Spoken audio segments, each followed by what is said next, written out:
Hola, bienvenidos a este primer segmento de Humanizando las Organizaciones y hoy quiero hablarles sobre la evolución del pensamiento organizacional, entendida no solo como una secuencia de teorías administrativas, sino también como un proceso de transición humana, tecnológica y cultural, desglosando tres distintos ejes, como la transición de la organización a la organización moderna, la transversalidad del trabajo y del trabajador en teorías organizacionales y por último la dialéctica del ser humano frente a las estructuras organizativas, apoyándome en autores como Jenny Martínez, Antonio Barba Álvarez, Frank Rivas y Virginia Rondón. Aquí veremos cómo las organizaciones han pasado de ser máquinas de producción a espacios vivos de sentido, tecnología y humanismo. Y dentro de estos tres ejes damos a conocer esta transición de la organización clásica o tradicional a la organización moderna. Podemos decir que durante el siglo XX o gran parte de este siglo XX las organizaciones eran denominadas como organizaciones mecanicistas, cerradas y jerárquicas. El pensamiento clásico, el cual fue representado por Taylor, Fayol y Weber, se centraba en la eficiencia, la división del trabajo y el control jerárquico. Según Jenny Martínez, más concisamente, ella en 2005 nos dice que la organización era comprendida como una máquina racional diseñada para eliminar la incertidumbre y maximizar la productividad. Sin embargo, este modelo rígido comenzó a mostrar límites frente a los cambios sociales y tecnológicos y surgió entonces el pensamiento humanista, representado por Elton Mayo y la Escuela de las Relaciones Humanas, que reconoció el valor de la motivación, el liderazgo y el trabajo en grupo. De allí pasamos a visiones más integrales como la teoría de sistemas de Bertalanffy, que consideró la organización como un sistema abierto en integración a su entorno. Antonio Barba, en el 2007, él nos dice que este concepto implicó pasar de una racionalidad instrumental a una racionalidad humana, donde el sujeto deja de ser un medio para convertirse en lo que sería un fin. Y esta frase resume básicamente lo que es el corazón y el pensamiento de la organización contemporánea. Dándole continuidad a estos ejes, tenemos de siguiente la organización contemporánea. Y es que hoy en día, dentro de este siglo XXI, las organizaciones se conciben como estructuras vivas, flexibles y que pueden llegar a ser interconectadas. De hecho, Rivas, en su estudio de marco referencial del estudio de las organizaciones en Venezuela, dice que vivimos una era donde la tecnología redefine la manera en que nos concebimos. Citándolo textualmente, él nos dice que el ser humano, impregnado de tecnología, se percibe a sí mismo como en una pararrealidad o en un metaverso, el cual puede llevarlo a la despersonalización de su individualidad. Este concepto de hombre tecnológico se enfrenta al desafío de no perder su esencia dentro de un entorno organizacional dominado por la inmediatez y la eficacia, o la inmediatez y el rendimiento. Rivas critica específicamente que hemos pasado de ser explotados por las estructuras a autoexplotarnos en nombre de la eficiencia.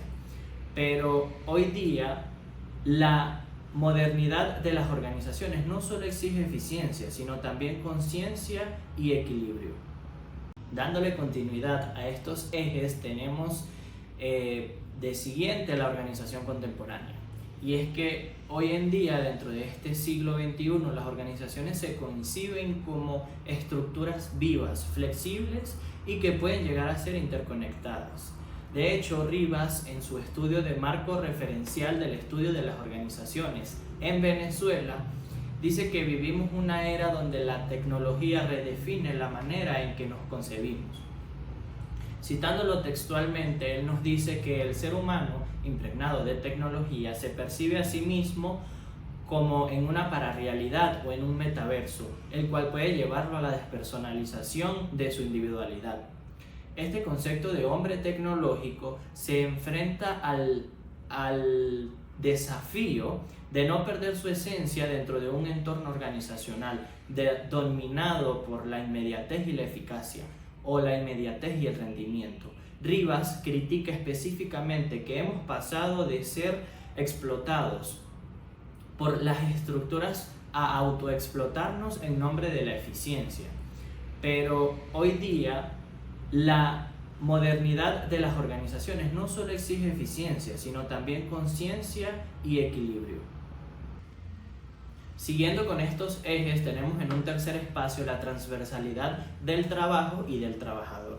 El estudio del trabajo ha sido un eje constante en todas las teorías organizacionales. Desde Taylor hasta Drucker, el trabajador ha sido centro de la eficiencia, pero rara vez un centro de reflexión ética. Hoy los estudios contemporáneos insisten en que el trabajador no puede reducirse solamente en una productividad o en una función productiva, sino que debe verse como una extensión de realización y pertenencia. En este segmento hay que darle cavidad a Jenny Martínez, quien en 2005 nos dice que el trabajo ya no se mide solo con términos de producción, sino de sentido, pertenencia, participación y aprendizaje colectivo. Además, Frank Rivas nos dice que nuestra vida se ha construido en la posibilidad de rendimiento. Somos aprendices de una máquina productora llamada sociedad. Esta frase nos invita a pensar que el reto no es producir más, sino trabajar con propósito y equilibrio.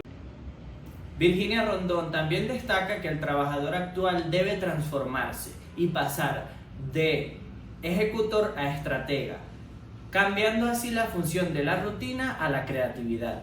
La automatización ha desplazado muchas tareas manuales, por lo que la formación, capacitación y pensamiento crítico son ahora las verdaderas herramientas laborales. De hecho, afirma que la única manera de reducir la brecha de la tecnología es mediante la formación continua del talento humano.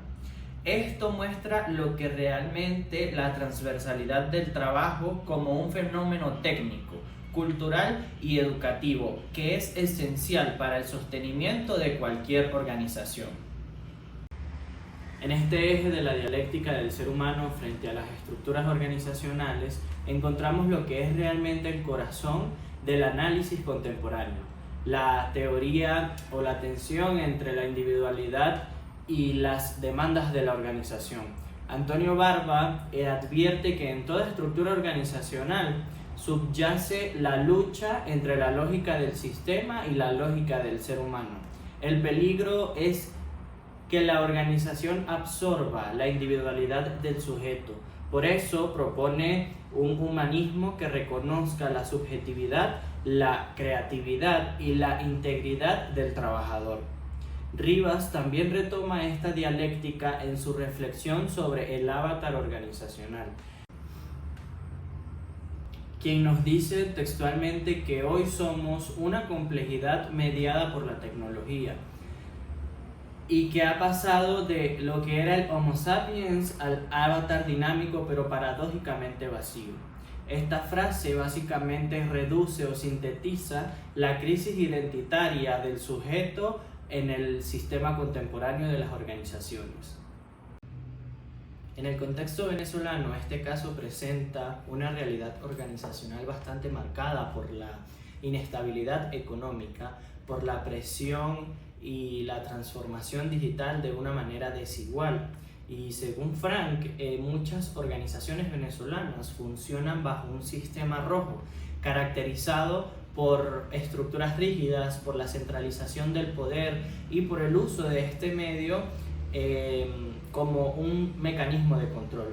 En este entorno, el trabajador venezolano se ve afectado por una doble carga, y es que no solo debe responder a las tareas estructuradas de una manera autoritaria, sino que además ha caído en un proceso de autoexplotación, tratando de compensar la precariedad, produciendo más de lo humanamente posible. Pero a pesar de estas dificultades, En el país, la resiliencia y la creatividad del trabajador venezolano es capaz de adaptarse e innovar para así solventar estos problemas. Rondón nos expresa que las organizaciones están vivas porque son humanas. En Venezuela, esta humanidad se expresa gracias a la capacidad de resolver y seguir adelante. La investigación de la evolución organizacional muestra cómo una organización realmente puede surgir y es mezclando estos contextos organizacionales con la humanidad. El estudio del trabajo y del trabajador es el eje que realmente agrupa las teorías con la realidad, y este contexto venezolano muestra las necesidades de un proceso organizativo que es un proceso más ético y bastante flexible en este contexto, concluyendo así el reto actual de construir la sostenibilidad de las organizaciones reconociendo el talento humano. Así le damos fin a este segmento de Humanizando las Organizaciones.